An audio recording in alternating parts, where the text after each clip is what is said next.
Right? Bennedict, every day when people go out of his house, try to have a nice day. Did you thought about this, that you were going to have a good day today? Yeah, is that a true question? I pray every It's morning. a great game today. Oh, that's what you're trying to say? Yeah. No, I just pray every day. I know I'm gonna have a great day. Over here on the left side, second row. Bennedict, you didn't play in the first quarter. I guess how did you kind of stay ready mentally for when you got into the second quarter, and how do you think you've kind of grown when it comes to being ready when your number is called? Just staying ready. Whenever my number gets called, just to go in the game and do the right things and trying to have my team win. That's the whole mindset.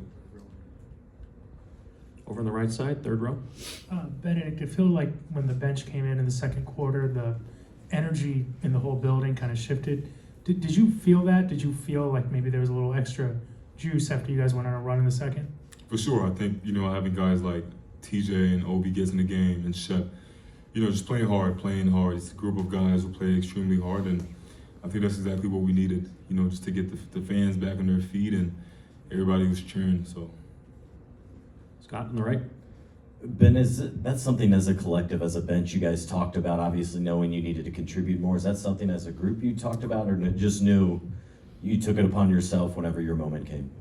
I think that's their job. Just like I said, just get in the game and have that mindset. I think that once we get in the game, I told the guys yesterday that we don't have as many chances of the one who start the game. Obviously, we have less minutes, but I think you just have to get in the game with the right mindset, and you just have to give it all you got, win the game.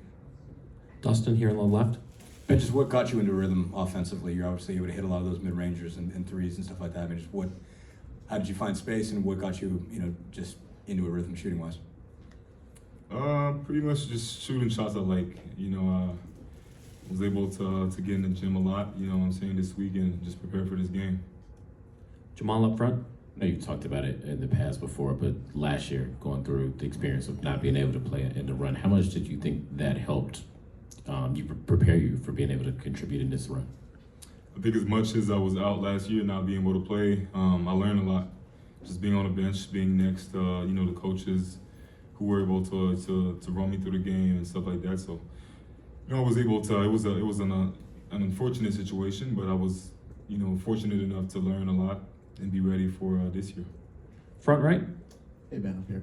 It seemed like in game two, at certain points, the offense went stagnant and you guys weren't able to move the ball as much. And tonight, there was a lot of off-ball movement, guys cutting towards the rim. What did you see differently tonight that allowed you guys to find so much success in that area?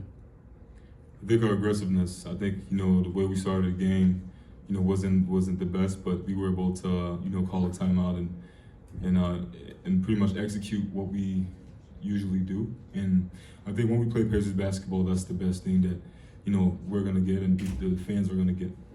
Second row here on the left. Bennedict, Rick Carlisle told us a story about how you were basically counting down the days till you could return from the labrum injury, and you were like coming in every day, sticking it off of the calendar. Can you describe what that was like for you? And then secondly, what does Obi Toppin mean to this team from an energy standpoint? It was crazy. I think that I don't want to say it that way. A lot of people enjoy playing basketball, but I really love playing basketball. I think it's family and basketball for me. So,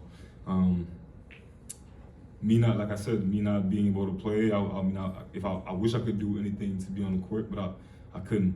So, like I said, trying to put myself in positions where I could learn about the game and just improve as much as I can.